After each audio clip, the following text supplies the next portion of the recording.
Hello,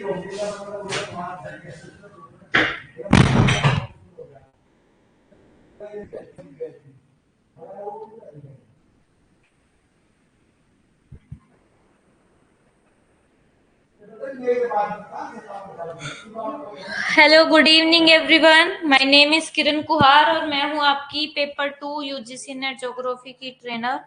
live class शुरू हो गई है तो जल्दी से जल्दी अपनी लाइव क्लास ज्वाइन करो। और एक बार मुझे ये बताओ कि आपको ऑडियो वीडियो जो है क्लियर है?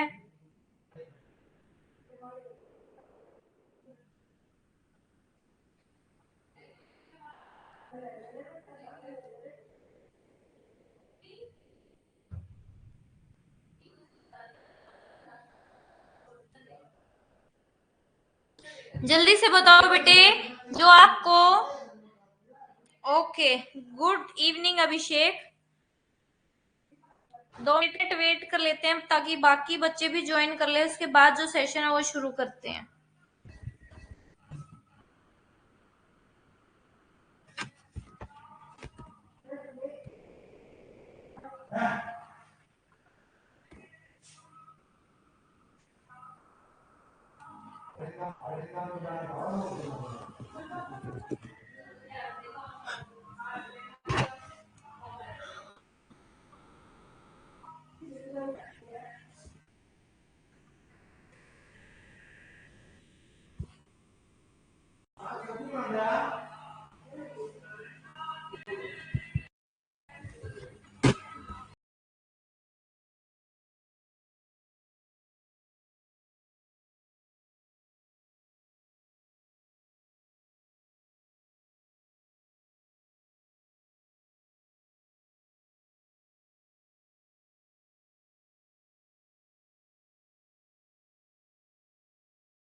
शुरू करते हैं अब।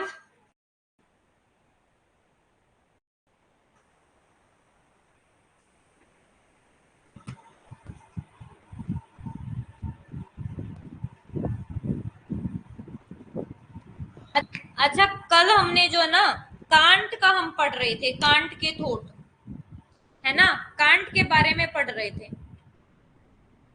तो आपके जो कांट हैं, कांट ने हाईलाइट किया, ये तो मैंने आपको बता दिया था कि कांट ने बोला कि जो नॉलेज है, नॉलेज को 2 तरीके से एक्वायर किया जा सकता है, बाय प्योर लॉजिक और बाय डायरेक्ट एक्सपीरियंस। ठीक है, इनकी ये दोनों बुक भी मैंने बता दी थी, क्रिटिक ऑफ प्योर रीजन और क्रिटिक ऑफ जजमेंट। और ये आपके क्या है, PYQ है, प्रीवियस ईयर क्वेश्चन है, आपसे ये एग्जाम में पूछा गया बेटे।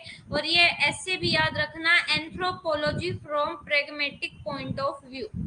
ठीक है, अब उसके बाद कहते हैं, अब ये भी मैंने आपको बता दिया का कांट का कंट्रीब्यूशन फिलोसफिकल फाउंडेशन में, कि ज्योग्राफी को फिलोसफिकल फाउंडेशन की अप्रोच या प्लेस किसने दिलवाया। तो ज्योग्राफी को फिलोसफिकल फाउंडेशन का जो प्लेस है वो किसने दिलवाया, आपके कांट ने।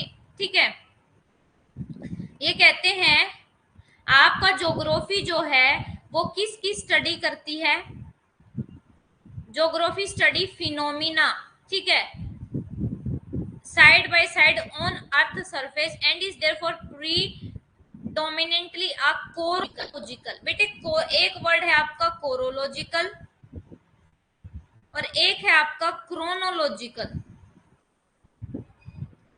क्रोनोलॉजिकल, तो जहां पे कोरोलॉजिकल आ जाए ना, कोरोलॉजिकल का मतलब होता है कोई एरिया या कोई प्लेस।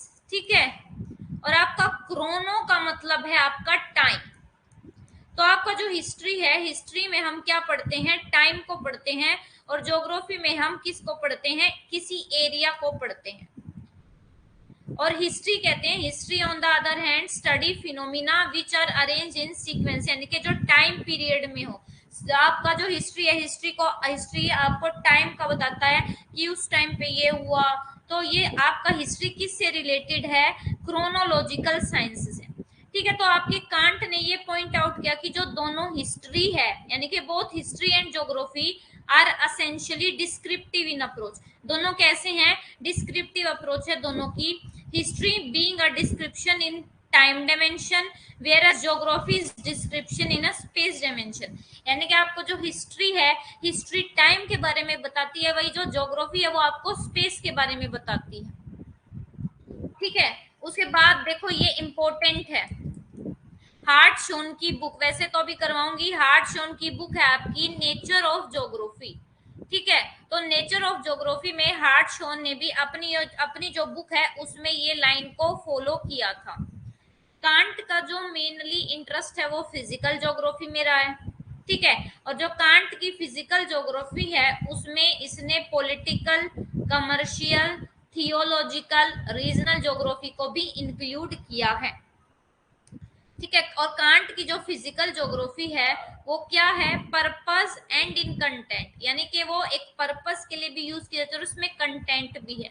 ठीक है, तो कंसर्ट, अच्छा, जो कांट की ये बुक है ना फिजिकल ज्योग्राफी, दोनों पर्पस और कंटेंट के बेस पे इसको anthropocentric a point of view के की तरह समझा जा सकता है। एंथ्रोपोसेंट्रिक क्या होता है? एंथ्रोपोसेंट्रिक आपकी वो अप्रोच है जिसमें आप ह्यूमन बीइंग की स्टडी करते हो। ठीक है, और ये रीटर ने, जो आपका रीटर है, रीटर ने कांट से ये अप्रोच ली है और इनके अकॉर्डिंग जो एंथ्रोपोसेंट्रिक है वो स्टडी करती है सोल ऑफ मैन, यानी कि जो ह्यूमन है, ह्यूमन की आत्मा की। और जो फिजिकल ज्योग्राफी है वो फर्स्ट पार्ट है नॉलेज का। अगर आपको वर्ल्ड की नॉलेज चाहिए तो उसके लिए सबसे पहले आपको फिजिकल ज्योग्राफी पढ़नी पड़ेगी। ठीक है, यहाँ से ये जो आपका है ना, ये क्वेश्चन आया हुआ है PYQ, कांट की बुक पूछी गई आपसे।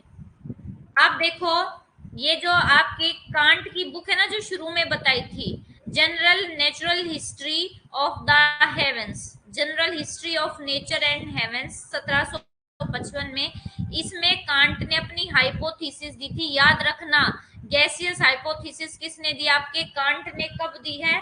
1755 में दी है। कब दी है? 1755 में कांट ने अपनी गैसियस हाइपोथेसिस दी है। और उन्होंने क्या बताया? गैसेस हाइपोथेसिस किसके रिगार्डिंग? जो आपका अर्थ है ना, अर्थ का ओरिजिन कैसे हुआ है, तो उसके लिए दो हाइपोथेसिस थी। आपका गैसियस हाइपोथेसिस, यानी कि आपका निहारिका, और गैसीय परिकल्पना। तो आपकी गैसियस परिकल्पना दी है किसने? कांट ने। और आपकी निहारिका जो परिकल्पना है वो दी आपके लाप्लास ने। आपके ये जो कांट है, कांट ने बोला, एक स्टेटमेंट दी कि मुझे पदार्थ दो, मैं तुम्हें मैटर बना के दिखाता हूँ, यानी कि मुझे पदार्थ दो, मैं तुम्हें बताता हूँ कि अर्थ कैसे बनती है। ठीक है, प्लेनेट कैसे बनते हैं, ये इनका स्टेटमेंट है। कहते हैं अब हाइपोथेसिस जो है इनकी, इसमें इन्होंने बताया जो सोलर सिस्टम है वो एक गैस के बादल से बना है, ये बताया इन्होंने। अब याद रखना, कांट ने ज्योग्राफी को क्या बताया? डिस्क्रिप्टिव, यानी कि डिस्क्रिप्टिव यानी कि जो विवरण देती है, डिस्क्रिप्शन देती है, और टेक्सोनोमिक डिसिप्लिन है, ना कि ये साइंस। कांट ने ज्योग्राफी को एक डिस्क्रिप्टिव और टेक्सोनोमिक डिसिप्लिन माना, इसको एक साइंस नहीं माना। ठीक है, तो इन्होंने उसको एक पेडोटिक डिसिप्लिन का दर्जा दिया।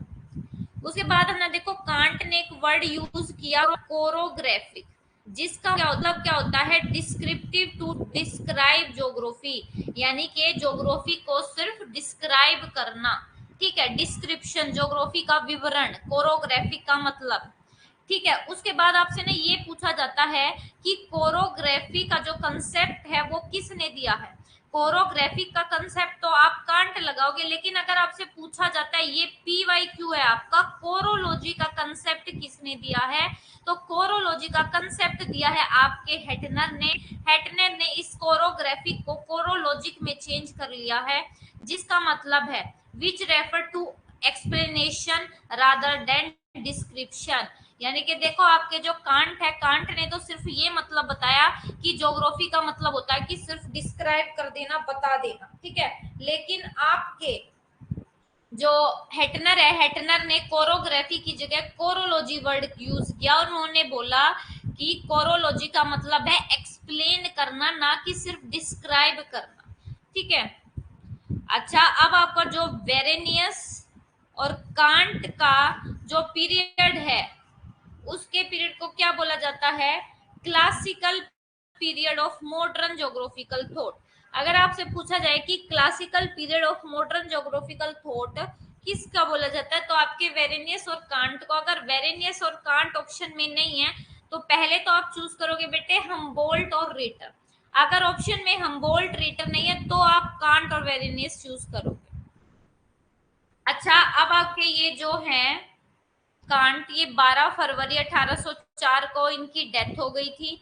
इनका जो ये अनफिनिश्ड वर्क है, यानी कि जो इनका वर्क रह गया था, द फ्रेगमेंटरी ओपस पोटोमस, इसका जो टाइटल सजेस्ट करके गए थे वो बाद में क्या हुआ, मतलब कि जो वर्क रह गया था उसका टाइटल ये सजेस्ट कर गए थे।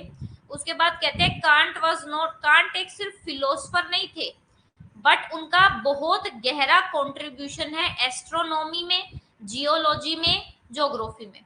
लेकिन अनलाइक फोस्टर, फोस्टर की तरह जो कांट है, can't was more of, can't एक आर्म चेयर ज्योग्राफर से ज्यादा थे, क्योंकि इनका इंटरेस्ट था ज्योग्राफी में और इनका जो काम है वो किसी वाज नॉट किसी एक्चुअल ऑब्जर्वेशन पर बेस नहीं था, यानी कि इन्होंने खुद जाके नहीं ऑब्जर्व किया।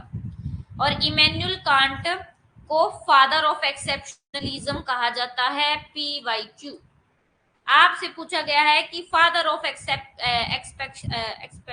भूल गई मैं क्या बोलना, फादर ऑफ एक्सेप्शनलिज्म, एक्सेप्शनलिज्म के फादर किसको बोला जाता है, तो वो है आपके इमैनुअल कांट। और ये जनरलाइजेशन के क्या थे, अपोज्ड थे, खिलाफ। अच्छा, एक्सेप्शनलिज्म का मतलब होता है किसी कोई चीज यूनिक है, और जनरलाइजेशन का मतलब होता है वो चीज जो सबको पता है। और इन्होंने बिलीव किया जो हिस्ट्री है और ज्योग्राफी है मेथोडोलॉजिकली वो एक दूसरे अलग अलग है, ठीक है। And they were concern with the study of unique and exceptional, यानी कि इन्होंने किसको सपोर्ट किया, कौन सी स्टडी को, यूनिक और एक्सेप्शनल जो स्टडी है उसको इन्होंने कंसर्न किया, फोकस किया। ओके, उसके बाद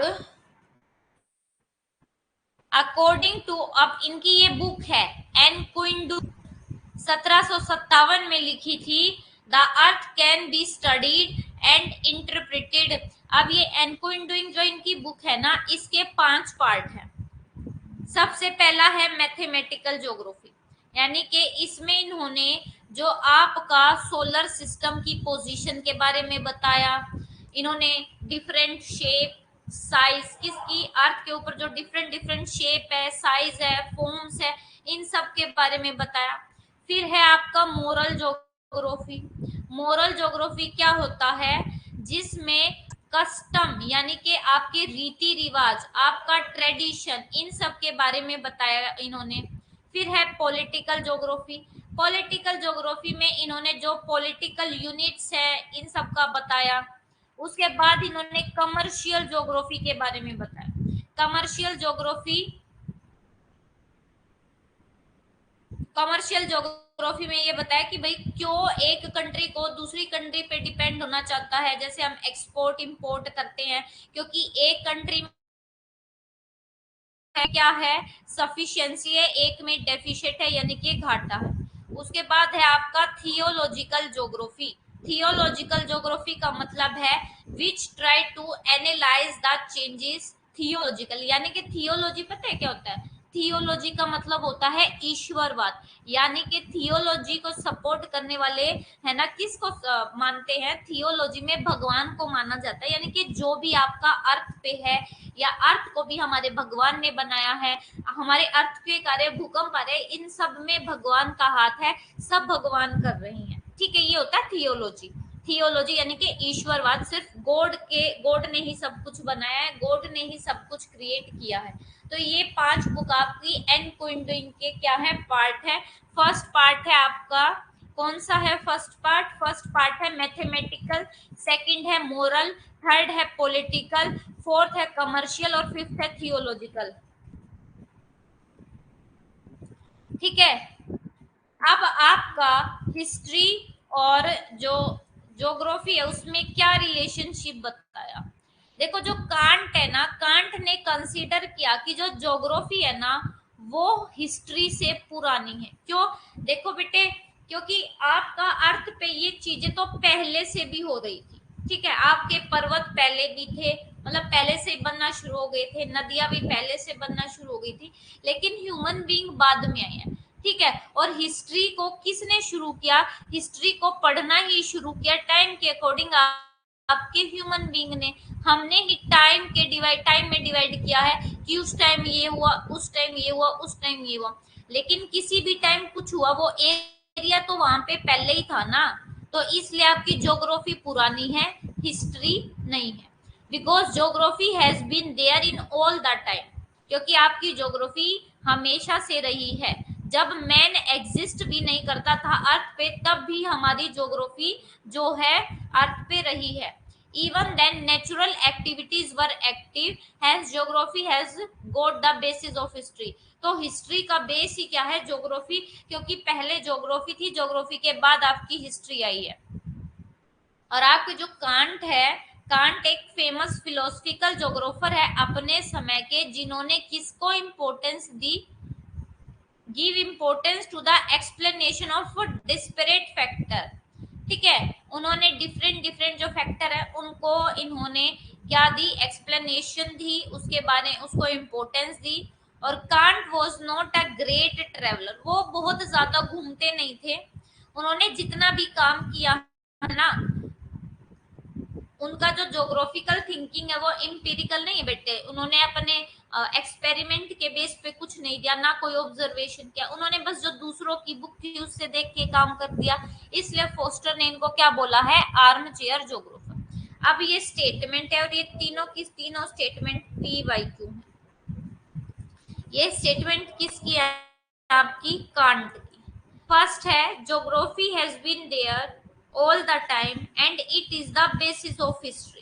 तो ये किसने दी है? अभी के अभी बताया कि जो ज्योग्राफी है वो हमेशा से आपके अर्थ पे रही है और ये हिस्ट्री का बेस बना, तो ये दी आपके कांट ने। उसके बाद है you will show me by creating the world into two things. ठीक है, इन्होंने बोला कि आप मुझे शो करके दिखाओ, वर्ल्ड को दो चीजों से क्रिएट करके दिखाओ।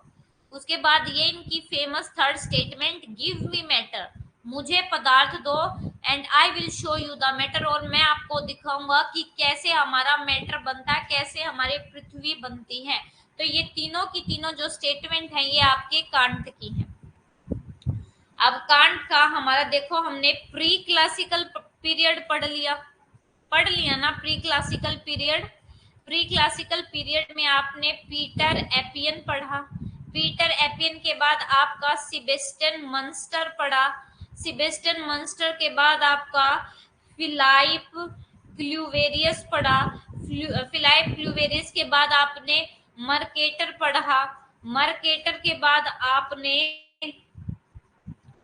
बाद आपने बर्नार्ड वेरेनियस के बारे में पढ़ा, बर्नार्ड वेरेनियस के बाद आपने पढ़ा इमैनुअल कांट। ठीक है, ये आपने पढ़ा, ये आपको हो गया क्लियर। ये भी आपके सारे बेटे जर्मन ज्योग्राफर ही हैं, लेकिन ये जर्मन ज्योग्राफर आपके कब से पहले के हैं? ये जर्मन ज्योग्राफर आपके 1769 से पहले के हैं। ठीक है,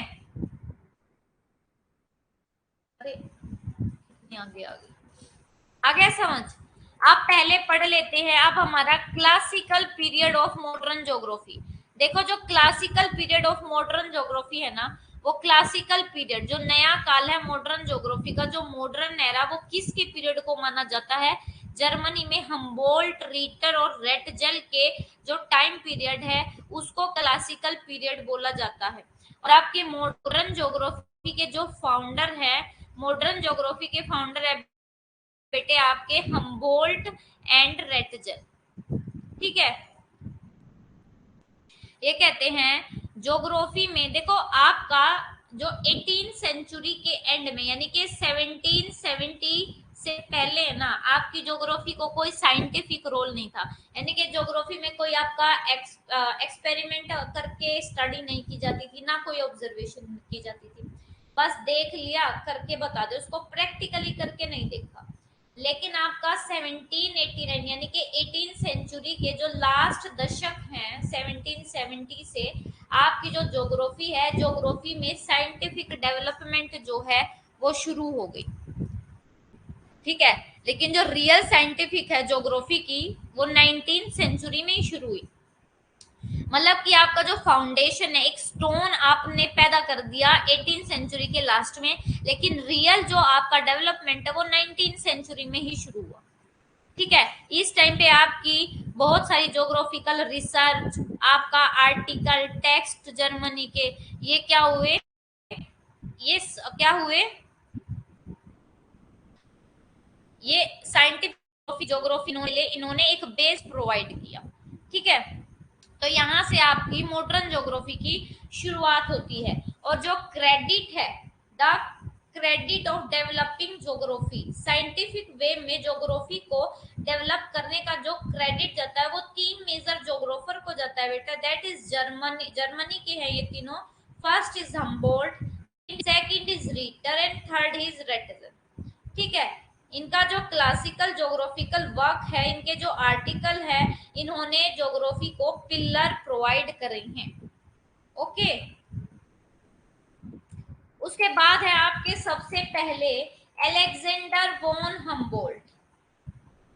अलेक्जेंडर वॉन हम्बोल्ट का जो पूरा नाम है वो है Baron Friedrich William Karl Heinrich Alexander von Humboldt, जो कि आपको पूरा याद करने की जरूरत नहीं है, बस आपको याद कर लेना है हम्बोल्ट।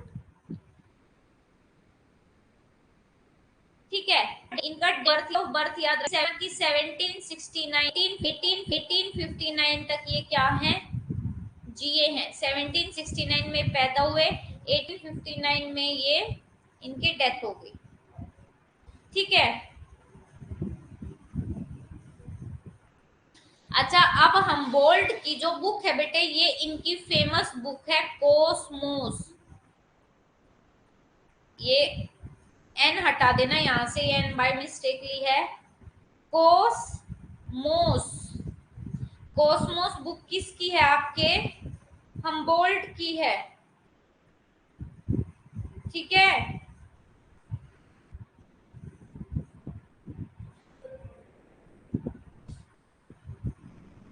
उसके बाद हम्बोल्ट का जो सेक्शन है हम्बोल्डियन साइज।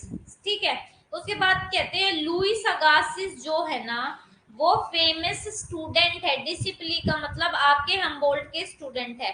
और भी आपके जो हम्बोल्ट से इन्फ्लुएंस थे वो थे आपके डार्विन, वालेस, थार्यू, वीटमैन, एमरसन, म्यूर और इरविंग। आपको याद रखना है कि आपके हम्बोल्ट के स्टूडेंट कौन कौन से हैं और आपके हम्बोल्ट से इन्फ्लुएंस्ड कौन कौन से हैं। तो हम्बोल्ट के जो स्टूडेंट है वो हैं आपके लुइस अगासिस, और उनसे जो इन्फ्लुएंस्ड हैं वो मैंने आपको बता ही दिया। अब हम्बोल्ट की बुक का नाम पूरा याद रखना है क्योंकि आपसे बुक का पूरा नाम पूछा जाता है। क्या है बुक का नाम, देखो पूरा, ये Cosmos a sketch of physical description of the earth, ये पूछा गया आपका PYQ है, प्रीवियस ईयर क्वेश्चन, और अभी के पेपर में पूछा गया है, हाल ही के पेपर में। Cosmos a sketch of physical description of अर्थ। इससे पहले इनकी एक और बुक है सेंट्रल एशिया, 1843 में दी थी, 3 वॉल्यूम में है। और आपकी जो कोस्मोस है, कोस्मोस के 5 पार्ट है, 5 वॉल्यूम में कोस्मोस है।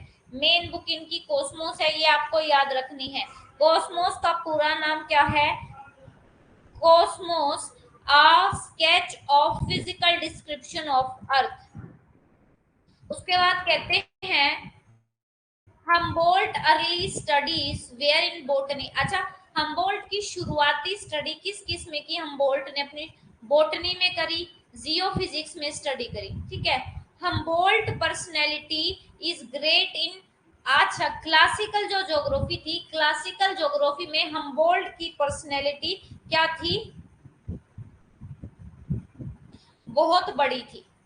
अच्छा, ये लानोस गए जहाँ पे इन्होंने ओरिको नदी के जो बेसिन है उसको खोजा, क्यूबा गए, मेक्सिको गए। ठीक है, और उन्होंने वहां पे बहुत सारे माउंटेन जैसे चिम्बेरेजो है, और जो हाईएस्ट माउंटेन है उस टाइम का चिम्बेरेजो, इसकी स्टडी की। उसके बाद ये साइबेरिया गए, याद रखना, साइबेरिया में 1829 में ये गए, और 1801 में तो हम्बोल्ट कहाँ पे आ गए दोबारा से? कोलंबिया में आए थे, और उन्होंने वहां पे एंडीज माउंटेन की स्टडी की, जहाँ पे वो खुद से जो माउंटेन चिम्बेरेजो उस पे ऊपर चढ़े, और लीमा आने के बाद जो जब ये लीमा की जो कैपिटल है पेरू, वहां पे इन्होंने एक ओशियन करंट के बारे में पढ़ा जिसका नाम है पेरू करंट, या जिसको हम्बोल्ट करंट बोला जाता है, जो एक कैसी करंट है बेटा? कोल्ड करंट है। कैसी करंट है? एक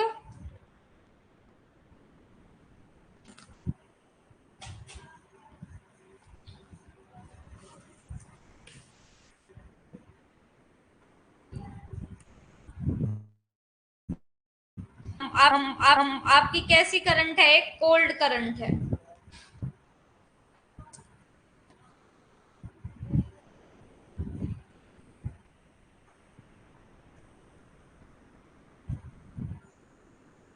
हाँ जी, बस दो ही बुक है उनकी। कोर्स आपके जो हम्बोल्ट की बस दो ही बुक है। फर्स्ट बुक का नाम है आपका सेंट्रल एशिया, और मेन जो बुक है इनकी वो है कोस्मोस। ठीक है, बस कोस्मोस बुक आपको इनकी याद रखनी है। और आपको एक याद रखना है की पॉइंट में कि हम्बोल्ट ने जो आपसे पूछा जाता है कि हम्बोल्ट करंट किसने खोजी, तो हम्बोल्ट करंट आपके हम्बोल्ट ने खोजी, और इस हम्बोल्ट करंट को पेरू के भी बोला जाता है। अच्छा, कहते हैं इवन टुडे, आज भी इस करंट का जो नेम है, आप आपके जो साउथ ईस्टर्न अर्जेंटीना है उसके पास इसका नाम आज भी हम्बोल्ट करंट ही है। ठीक है, और हम्बोल्ट को फाउंडर ऑफ बायोज्योग्राफी बोला जाता है, क्योंकि he was the first to explain the relationship, क्योंकि ये पहले थे जिन्होंने रिलेशनशिप को एक्सप्लेन किया किसके बीच में? वर्ल्ड की वेजिटेशन क्रॉप का एल्टीट्यूड के साथ और टेम्परेचर के साथ रिलेशनशिप, यानी कि बढ़ती ऊंचाई के साथ क्रॉप पे और वेजिटेशन पे टेम्परेचर का क्या इफेक्ट पड़ता है, ये सबसे पहले किसने बताया? आपके हम्बोल्ट ने। And this is PYQ very important question from here. अच्छा, अब इनकी एक बुक है जोग्राफिकल डिस्ट्रीब्यूशन ऑफ एनिमल, ये इनकी बुक नहीं है, हम्बोल्ट की नहीं है ये। The geographical distribution of animal आपकी अल्फ्रेड रसेल की है, यानी कि AR वेल्लास की है, 1876 में लिखी थी, जिसमें क्लैरिफाई किया कि हम्बोल्ट के बाद ही that only after Humboldt various articles on animal and plant, कहते हैं कि हम्बोल्ट के ही बहुत सारे आर्टिकल्स थे एनिमल और प्लांट के ऊपर, उसके बाद जो बायोज्योग्राफी है, बायोज्योग्राफी को फाइटोज्योग्राफी कहा जाने लगा, एंड डिवाइडेड इनटू ब्रांचेस, और इसको दो ब्रांच में डिवाइड किया जिसको हम जू ज्योग्राफी बोलते हैं। तो कहते हैं हम्बोल्ट के जो आर्टिकल्स है एनिमल और प्लांट के ऊपर, उसमें ही क्या हुआ बेटा? उसमें ये हुआ कि जो उसके बाद से जो बायोज्योग्राफी है, बायोज्योग्राफी को फाइटोज्योग्राफी कहा जाने लगा, और उसको दो ब्रांच में डिवाइड कर दिया गया आपका, दूसरा इसको फाइटोज्योग्राफी और जूओज्योग्राफी। ठीक है, उसके बाद अच्छा, अब ये याद रखना क्रोनोमीटर किसने यूज किया? तो क्रोनोमीटर आपके हम्बोल्ट ने यूज किया, किस लिए? आपके सरफेस पे लॉन्गिट्यूड को डिटरमाइन करने के लिए, और बैरोमीटर की हेल्प से हाइट किसकी हेल्प से डिटरमाइन की, हाइट डिटरमाइन की आपके बैरोमीटर की हेल्प से। आपके लॉन्गिट्यूड, सरफेस पे लॉन्गिट्यूड को मापने क्रोनोमीटर, और आपके हाइट के लिए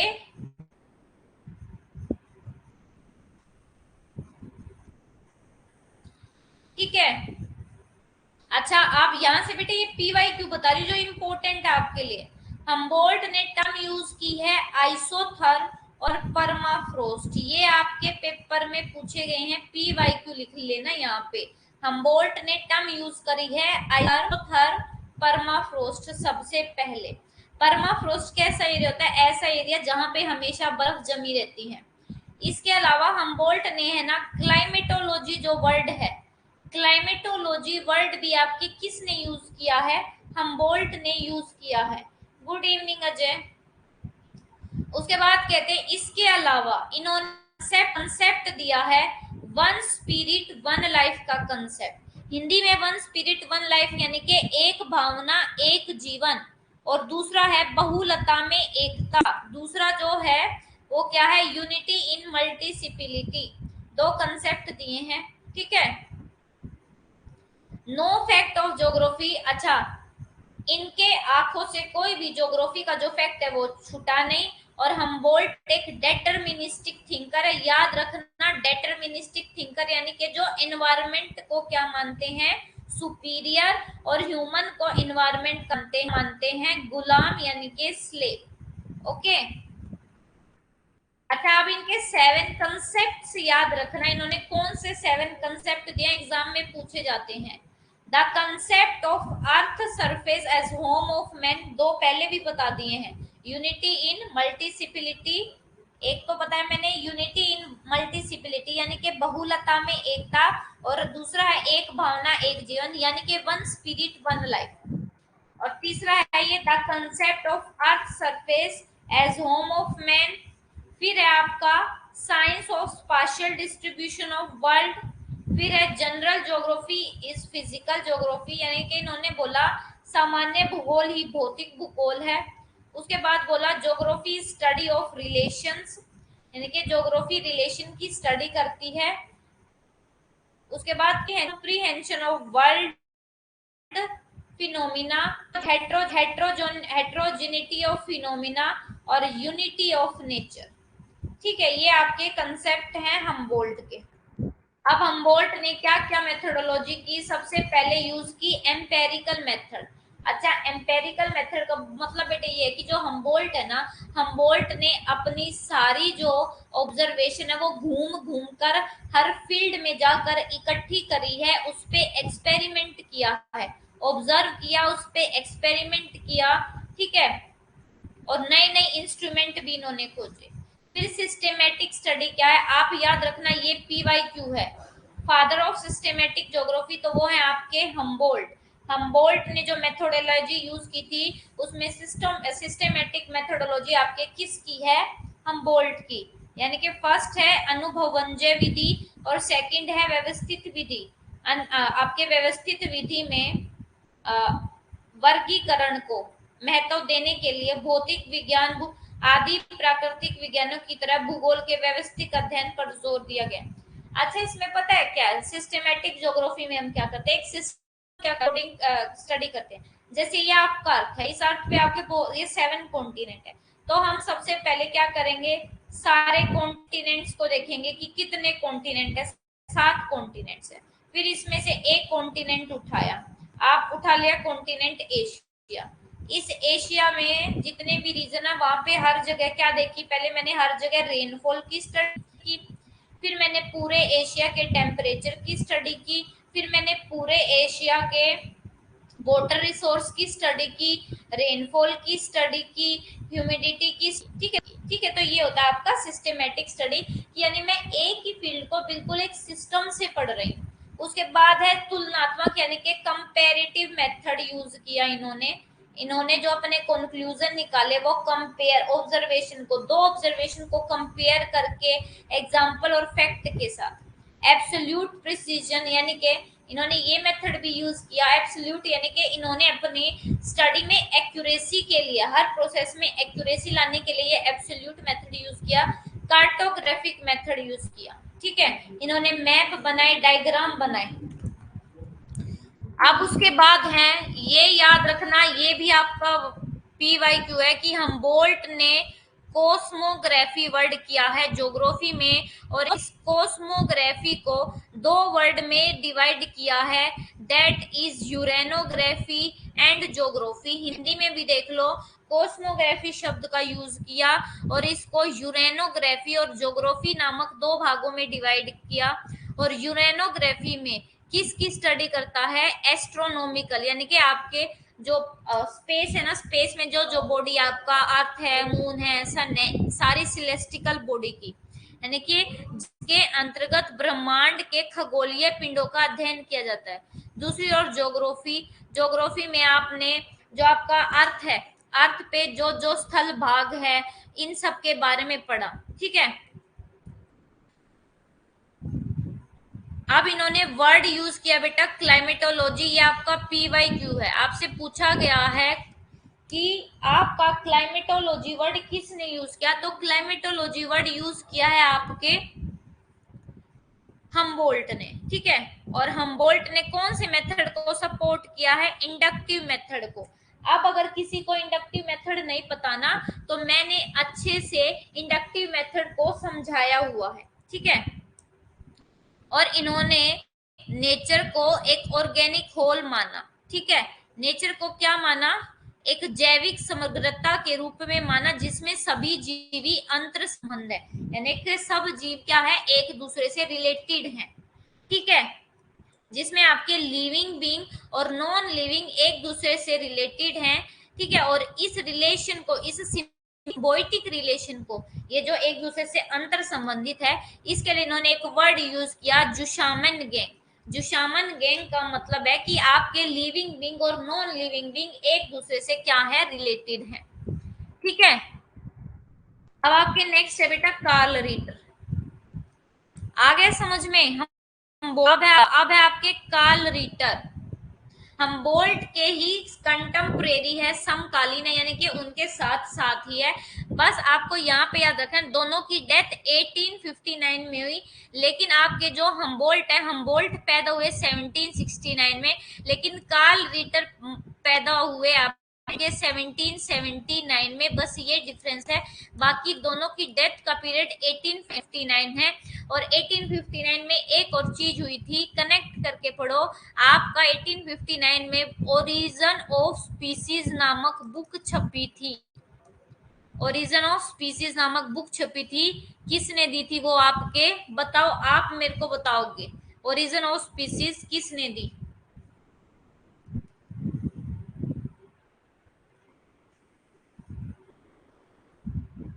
आप लोग बताओगे मेरे को कमेंट करके कि ओरिजिन ऑफ स्पीसीज किसने दी है?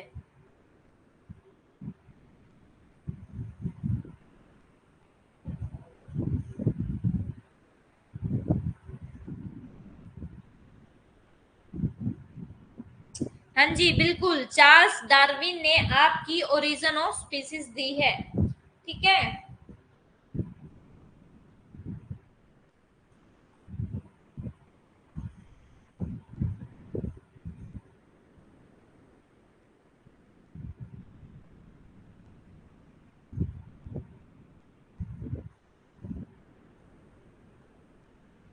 अब आगे चलते हैं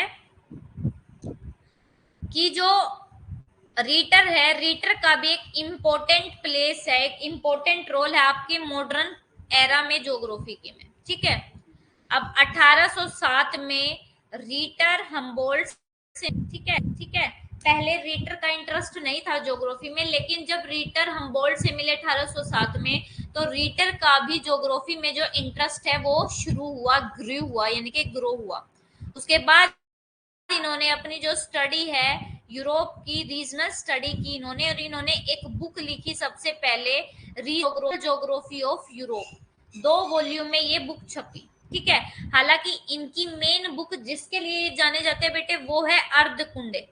याद रखना, अर्धकुंडे का मतलब है साइंस ऑफ अर्थ। और ये कितने वॉल्यूम में है आपकी, इसके जो पहले 2 वॉल्यूम है ना उस वो 1817 से 18 में पब्लिश हो गए, ठीक है। और 6 ईयर के बाद आपके जो हमबोल्ट ये सॉरी रीटा इन्होंने इतना हार्ड वर्क किया तो 1817 में इनका जो फर्स्ट वॉल्यूम है डाय अर्धकुंडे, अर्धकुंडे का मतलब है अर्थ साइंस, ठीक है, इसका जर्मन से ट्रांसलेशन हो गया ज्योग्राफी में, और जो फिर के बाद ये पॉपुलर हो गई। अब रीटर की बुक देख लो, ये सीरीज वाइज मैंने लिख रखी है। सबसे पहली बुक है Europe a geographical historical and statistical painting. सबसे पहली बुक है Europe a geographical historical and statistical painting 1804 में। उसके बाद है आपके 6 मैप ऑफ यूरोप 1804 में, ये तो थी बुक। बुक के बाद इन्होंने जो यूरोप है, यूरोप के नेचुरल रिसोर्स पे 6 मैप लिखे 1806 में। फिर सेकंड वॉल्यूम आ गई इस ज्योग्राफी की बुक की यूरोप की 1807 में। फिर फर्स्ट वॉल्यूम आया इनकी बुक अर्धकुंडे का, अफ्रीका कॉन्टिनेंट पर था फर्स्ट वॉल्यूम 1800। याद रखना फर्स्ट वॉल्यूम किस पे था, अफ्रीका कॉन्टिनेंट पे। फिर अर्धकुंडे का सेकंड वॉल्यूम आया वो एशिया कॉन्टिनेंट पे। आपके लिए ये इंपॉर्टेंट है क्योंकि हम एशिया में रहते हैं, इंडिया में था, तो आपसे पूछा जा सकता है कि आपका जो इंडिया है अर्ध कुंडे है, अर्ध कुंडे का जो सेकंड वॉल्यूम है वो कब आया, एशिया कॉन्टिनेंट 1818 में। और जो लार्ज वॉल्यूम में इनके अर्ध कुंडे के 6 पब्लिकेशन 1833 तक हो गए थे। और अर्ध कुंडे जो पब्लिकेशन उसके टोटल 19 बेटे वॉल्यूम है, 1859 तक वो छप गए थे, ठीक है।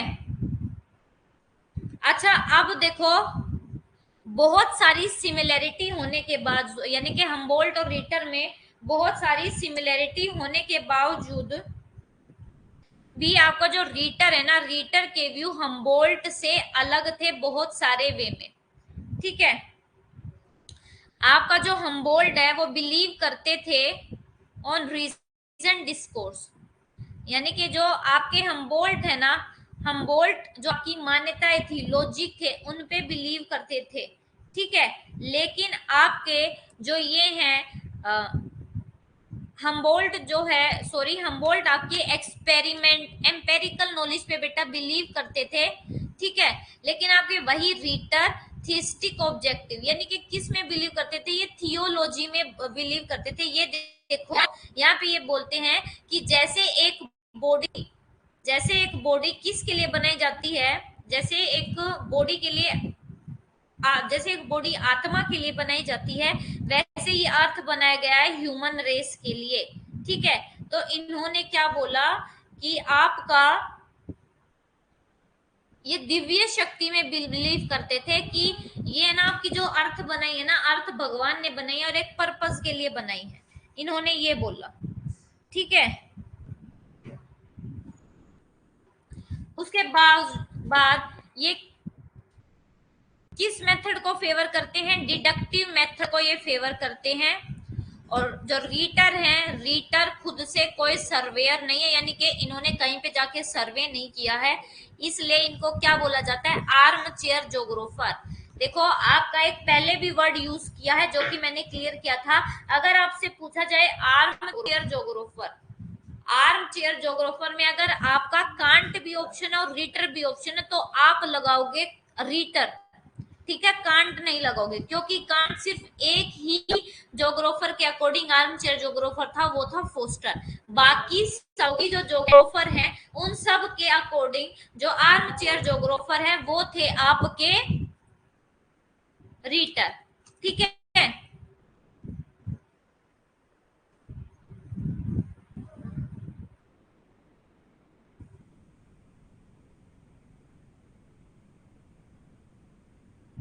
उसके जो कंट्रीब्यूशन है, रीजन के फादर जो हैं वो आपके रीटर को माना गया है, ठीक है। और इसके बाद ये बेश पढ़ना ये आपके लिए इंपॉर्टेंट नहीं है, क्योंकि ये क्योट है जो कि आपके लिए बिल्कुल भी इंपॉर्टेंट नहीं है। अब हम कंपैरिजन करेंगे रीड क्या सिमिलरिटी है। देखो दोनों बिलीव करते हैं नेचर ने बिलीव किया नेचर में, ठीक है, और दोनों जर्मन है और दोनों एक ही टाइम के हैं। दोनों ने ह्यूमन की इंपॉर्टेंस को एक्सेप्ट किया है ज्योग्राफी की स्टडी में। दोनों का मेथड जो है इंपेरिकल है। दोनों की डेथ होगी 1859 में। अब इनमें डाइवर्सिटी क्या डिसिमिलैरिटी है कि जो हम्बोल्ट की एजुकेशन है वो कहाँ से है, नेचुरल साइंस से, लेकिन रीटर एक फिलोसफी और हिस्ट्री के स्टूडेंट रही हैं। हम्बोल्ट एक एक्सप्लोरर है, यानी कि इन्होंने ट्रेवल किया और ट्रेवल कर करके घूम घूम कर नॉलेज इकट्ठी की है, जबकि रीटर एक आर्म चेयर जोग्राफर है। आर्म चेयर यानी कि इन्होंने खुद से कोई घूम के नॉलेज इकट्ठी नहीं की, दूसरे आपके जो जोग्राफर्स है ना उनकी बुक से ही जो इनको अच्छा लगा समझ में आया वो इन्होंने अपनी बुक में लिख दिया। हम्बोल्ट एक साइंटिफिक व्यू के आदमी है, लेकिन रीटर एक का ऑब्जेक्टिव व्यू है। हम्बोल्ट ने इंडक्टिव मेथड को सपोर्ट किया, रीटर ने डिडक्टिव मेथड को सपोर्ट किया, ठीक है। अच्छा एक मेथड और याद रख लो, आपके जो रीटर है ना, रीटर ने बिलीव किया थियोलॉजी में। थियोलॉजी बेटे यानी कि ईश्वरवाद, ये इंपॉर्टेंट है, ये आपका PYQ है।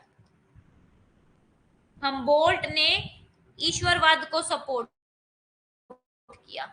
हम्बोल्ट आपके जो रीजनल ज्योग्राफी को सपोर्ट करते हैं और हम्बोल्ट सिस्टेमेटिक ज्योग्राफी को सपोर्ट करते हैं। हम्बोल्ट ने ह्यूमन को दूसरे एलिमेंट के जैसा ही माना, जबकि रीटर ने ह्यूमन को क्या है एक टॉप लेवल का जो दर्जा दिया, बाकी एलिमेंट्स को टॉप लेवल का दर्जा नहीं दिया, ठीक है। ये आपको सिमिलैरिटी और डिसिमिलैरिटी बेटे समझ में आ गई। बताओ जल्दी से, सिमिलैरिटी और डिसिमिलैरिटी आपको समझ में आ गई?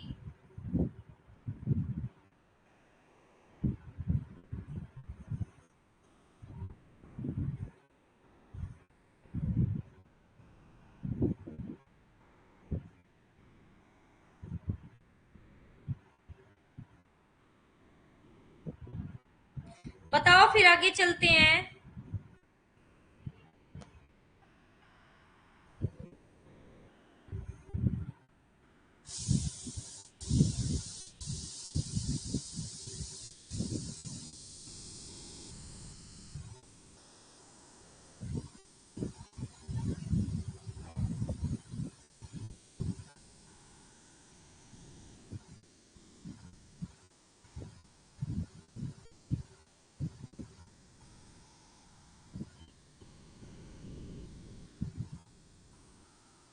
ओके बेटे, ये आपको ना याद करना पड़ेगा। थॉट थोड़ा सा वैसे मुश्किल नहीं होता है, आपको रोट लर्निंग करनी पड़ेगी। जैसे अब हमने आपके कौन से कर लिए हैं, और अजय मैं आपके पास है ना भेजना भूल जाती हूँ क्योंकि मेरी कॉन्टिन्यूसली क्लास है। मेरी क्लास आपकी यूट्यूब पर भी क्लास हुई तो मैं उसमें थोड़ा सा बिजी हो जाती हूँ, मैं भेज नहीं पा रही हूँ। लेकिन अगर आप संडे तक वेट कर लो तो बेटे मैं संडे को आपको बना के PDF सेंड कर दूंगी, क्योंकि मेरे को बिल्कुल भी टाइम नहीं मिल पाता, क्योंकि मैं 3:30 ऑफ क्लॉक तो मैं घर पे आती हूँ, तो वहां पे टाइम नहीं मिल पाता मेरे को। नहीं तो मैं आपको जो है ना उसकी PDF जरूर प्रोवाइड करूँ। जो हायर एजुकेशन के जो नोट्स है ना उसकी PDF मैं आपको प्रोवाइड जरूर करूंगी, क्योंकि मेरे पास वे नोट्स हैं। अगर मेरे नोट्स का आपको फायदा होता है तो मैं क्यों नहीं दूंगी आपको, ठीक है, मैं जरूर दूंगी आपको नोट्स।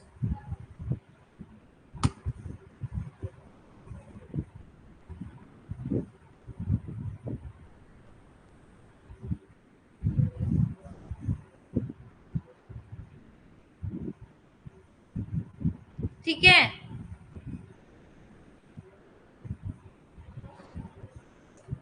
उसके बाद अब बेटे हमने हम्बोल्ट, ये सारे अभी हम जर्मन ज्योग्राफर ही पढ़ रहे हैं। अब है ऑस्कर पेस्टल। अब इनका मेन याद रखना, इनकी सीरीज याद रखना। आपके आए हम्बोल्ट, हम्बोल्ट के बाद रीटर, अब ऑस्कर पेस्टल। ऑस्कर पेस्टल इतने से इतने जिए, इनका टाइम पीरियड याद रखने की कोई जरूरत नहीं। ये इनकी मैं याद रखनी है दास ओसलैंड, क्योंकि ये पूछी गई है PYQ प्रीवियस ईयर क्वेश्चन। दास ओसलैंड मैगजीन किसकी है।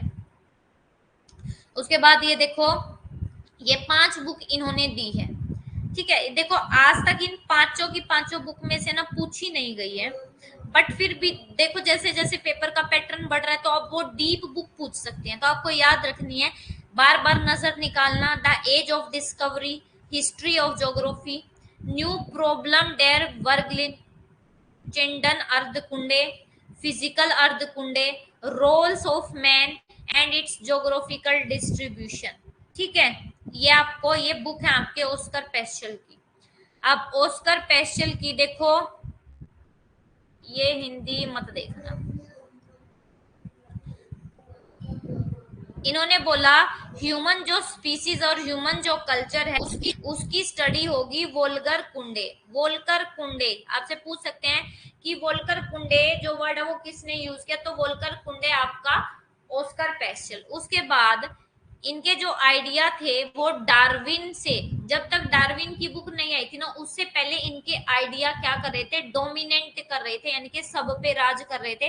लेकिन जैसे ही डार्विन ने अपनी बुक पब्लिश की, ये सारे जो आइडियाज थे ऑस्कर पेस्टल के वो क्या हो गए, नीचे दब गए। ठीक है, अब उसके बाद है फर्डिनेंड वॉन रिchthofen। इनको बोला जाता है जर्मनी का विलियम मॉरिस डेविस, और ये एग्जाम में पूछा जाता है कि जर्मनी का विलियम मॉरिस डेविस किसे कहा जाता है, फर्डिनेंड वॉन रिchthofen को। क्यों इन्हें जर्मनी का वॉन रिchthofen बोला जाता है, क्योंकि इनका जो मोस्टली काम है वो जियोमॉर्फोलॉजी में है। ठीक है, ये कैलिफोर्निया में 6 साल तक रहे। इन्होंने जो आपकी वोल्केनिक रॉक है, ज्वालामुखी चट्टाने, उनकी स्टडी की। रॉक और गोल्ड का क्या रिलेशन है ये आप बताया। ये कैलिफोर्निया से चाइना गए जहां पे ये 1872 तक रहे। आप बुक देखो रिchthofen की, मैप ऑफ चाइना दी इन्होंने 1802 में, और इसका जो रिवाइज्ड एडिशन है, इसको रिवाइज किसने दिया, आपके मैक्स क्रोल ने रिchthofen की बुक को क्या किया, रिवाइज किया, रिवाइज किया, रीचेंज किया। और ज्योग्राफी ऑफ चाइना भी बुक किसकी है, रिchthofen की है। ठीक है, उसके बाद इन्होंने लोएस मैदान, LOAS, लोएस मैदान, मेरे को ये बताओ जो आपके लोएस है वो किस से बनते हैं। लोएस आपका कौन सा जो है एलिमेंट बनाता है लोएस मैदानों को, जल्दी से बताओ। लोएस कौन से फीचर के द्वारा बनाए जाते हैं, विंड के द्वारा, ग्लेशियर के द्वारा।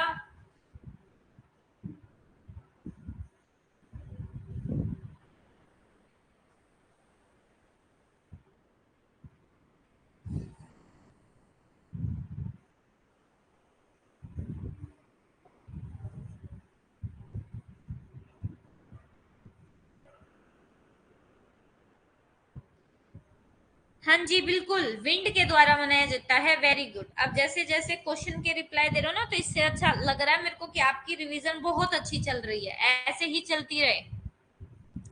ठीक है, अब जो रिchthofen है ना, उन्होंने सबसे पहले फियोर्ड और रिया जो तट है उनके बारे में बताया, एक्सप्लेन किया। ठीक है, और इनके टोपोग्राफी पर काम होने के कारण इनको डेविस ऑफ जर्मनी बोला जाता है।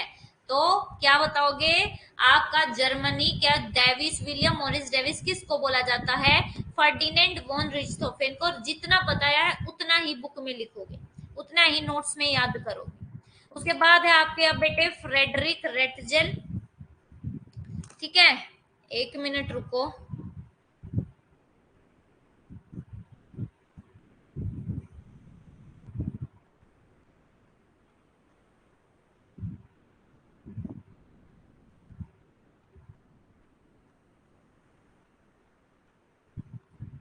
अब आपकी क्या है, फ्रेडरिक रेटजेल है। ठीक है, अच्छा फ्रेडरिक ये इंपॉर्टेंट है, वेरी वेरी वेरी इंपॉर्टेंट। यहाँ से बताऊंगी कितने क्वेश्चन बने हैं। एजुकेटेड इन जूलॉजी, जियोलॉजी, एंथ्रोपोलॉजी में बेटे प्रेजेंट की थी critic of Darwin evolutionary treatise 1869 में। ठीक है, और जो डार्विन की बुक है ना उसका इफेक्ट इन पे रेटजेल पे पड़ा, और रेटजेल ने कंसीडर किया ठीक है, रेटजेल को कंसीडर किया फर्स्ट जनरेशन इन जर्मनी। ठीक है, उसके बाद ये आपको ये नोट्स में नहीं लिखना है आपको। उसके बाद इन्होंने टेरेस्ट्रियल यूनिटी का कंसेप्ट पूछा जाता है, किसने दिया? पार्थिव एकता। पार्थिव एकता का कंसेप्ट किसने दिया? आपके फ्रेडरिक रेटजेल ने दिया। इतनी बार ये PYQ आया, बहुत बार, 30 से 40 बार, 50 बार में ये क्वेश्चन कह सकती हूँ आपका आया, टेरेस्ट्रियल यूनिटी का कंसेप्ट किसने दिया है। ठीक है, अच्छा, जो अब ये कंट्रोवर्सी हुई थी ना, यानी कि जो ड्यूलिज्म हुआ था, ड्यूलिज्म द्वैतवाद की जो विचारधारा, वो किसके पीरियड में हुई थी? फ्रेडरिक रेटजेल के टाइम के समय ही हुई थी। अब बुक रेटजेल की सारी बुक इंपॉर्टेंट है, क्योंकि इनकी बताऊं कौन कौन सी बुक पूछी गई है?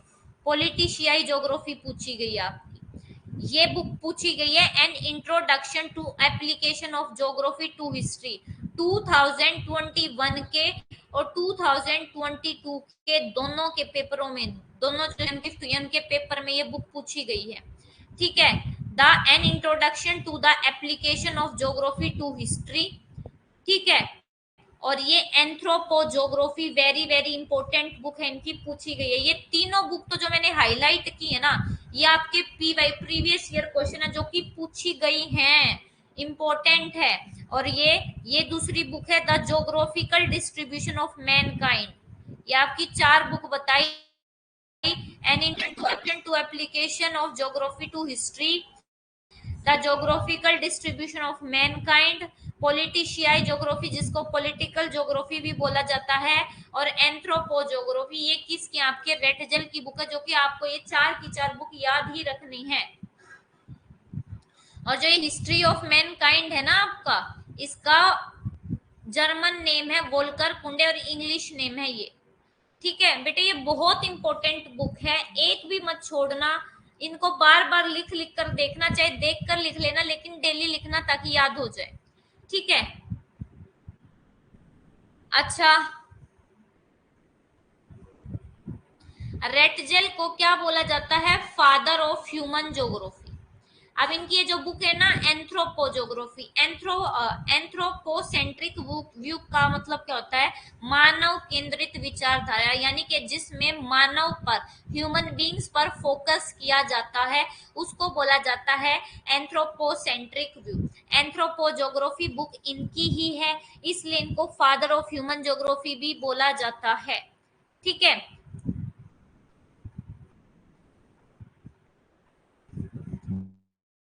कहते हैं जस्ट एज जियोमोर्फोलॉजी पेस्टल से बोर्न हुआ है, ऐसे ही आपका जो ज्योग्राफी है, ये एंथ्रोपोज्योग्राफी, ये आपके रेटजेल ने डेवलप किया है। अच्छा, ये याद रखना, रेटजेल का the physical environment has controlled human action. ठीक है, ये कहते हैं ये एक डेटरमिनिस्टिक थिंकर है, आपको याद रखना है कौन सा डेटरमिनिस्टिक थिंकर है और कौन सा पॉसिबिलिस्टिक थिंकर है। डेटरमिनिस्टिक का मतलब कौन सा इन्वायरमेंट को सपोर्ट करता है और कौन सा आपके ह्यूमन को सुपीरियर मानता है और नेचर को इंफीरियर। तो आपका जो डेटरमिनिस्टिक है ना, ये इन्वायरमेंट को तो सुपीरियर मानते हैं और ह्यूमन को इंफीरियर, यानी कि ह्यूमन को गुलाम मानते हैं आपके नेचर का, कि जैसे नेचर ऑर्डर कर देगा ऐसे ही किया जाएगा। ठीक है, इनके अकॉर्डिंग ये भी याद रखना, a people should live on the land, जो पीपल है वो लैंड पर रह रहे हैं, ये उनका भाग्य है, भाग्य ने उनको ये मौका है, वो अपने अकॉर्डिंग कुछ नहीं रह रहे हैं, भाग्य ने उनको ये मौका दिया है। रेटजेल ने मैंने बता दिया पॉलिटिकल ज्योग्राफी लिखी है। ठीक है, पॉलिटिकल ज्योग्राफी के भी फादर कौन है? आपके रेटजेल। ह्यूमन ज्योग्राफी के भी फादर कौन है? आपके रेटजेल। ठीक है, बस यहां से आपको ये याद रखना है, और कुछ भी अपने नोट्स में ऐड मत करना, ये कट कर रही हूँ। ठीक है, अब लेबेंसरेम का कंसेप्ट है बेटे, ये लेबेंसरेम का मतलब क्या होता है? लिविंग स्पेस, मतलब लेबेंसरेम एक ऐसा area, the geographical area with in which living organism develop. अब एक बात याद रखना, आपका जो ये लेबेंसरेम है ना, रेटजन ने लेबेंसरेम को कैसे एरिया से, जैसे एक लेबेंसरेम का ये मतलब है आपका बेटा लिविंग स्पेस। कहते हैं लेबेंसरेम एक ऐसा एरिया है जहां पे आपके लिविंग ऑर्गेनिज्म क्या होते हैं, डेवलप होते हैं। इन्होंने पता है एक रीजन जो है ना, रीजन एक एरिया, उसको एक स्टेट से कंपेयर किया है कि भाई जैसे आपका स्टेट डेवलप होता है इकोनॉमिकली, सोशली, पॉलिटिकली, ऐसे ही आपका ये लेबेंसरेम भी जो है आपका डेवलप होता है हर तरीके से। ठीक है, आपका ये बात आगे लिखी होगी, दिखा देती हूँ एक बार। अरे कहाँ गया, अच्छा ये लिखी नहीं हुई है बट मैंने आपको बता दी है कि लेबेंसरम को स्टेट से कंपेयर किसने किया, लेबेंसरम को स्टेट से कंपेयर किया आपके रेटजेल ने। ठीक है, तो आपको 3 मेन करवा दिए हैं मैंने।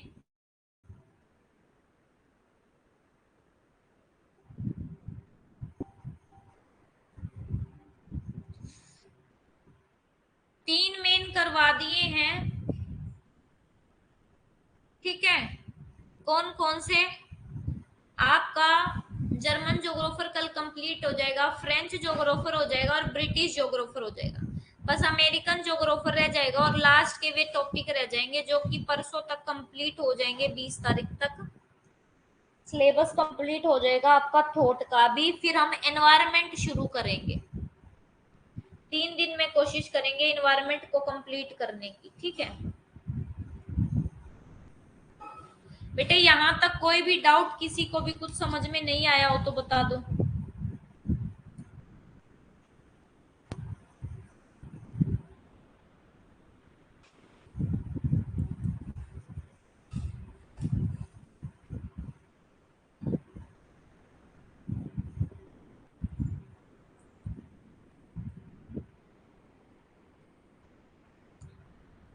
सबको क्लियर है ना?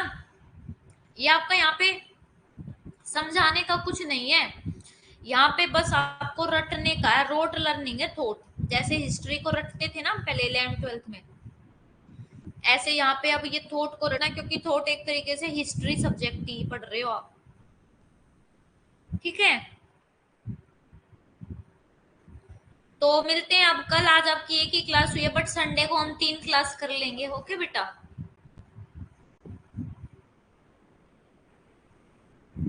और पीपीटी मैं अपलोड कर देती हूँ अजय, लेकिन ये जो पीपीटी है ना, जब तक मैं सारा कन्वर्ट नहीं कर सकती तो कैसे अलग अलग करके करूँ, फिर मेरे को ऊपर का डिलीट करना पड़ेगा और डिलीट कर दूंगी तो फिर बार बार कॉपी पेस्ट करने में बहुत टाइम लगता है।